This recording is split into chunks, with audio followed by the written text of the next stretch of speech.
கடும் எதிர்ப்பையும் மீறி வக்ஃப் வாரிய சட்டத்திருத்த மசோதா இன்று மக்களவையில் தாக்கல் செய்யப்பட உள்ளது.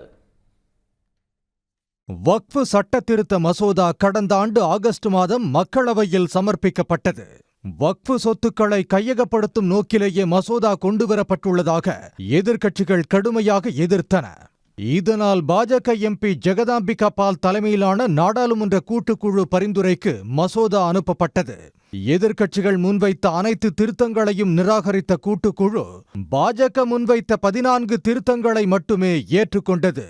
இந்நிலையில் திருத்தப்பட்ட வக்ஃப் மசோதா இன்று பிற்பகல் மக்களவையில் தாக்கல் செய்யப்பட உள்ளது.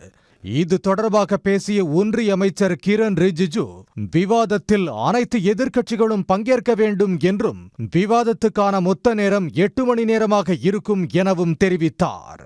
We are bringing the Waqf Amendment Bill and for that we have to allocate time for discussion. So finally there was an agreement that the total time to be allocated for discussion on Waqf Amendment Bill would be 8 hours.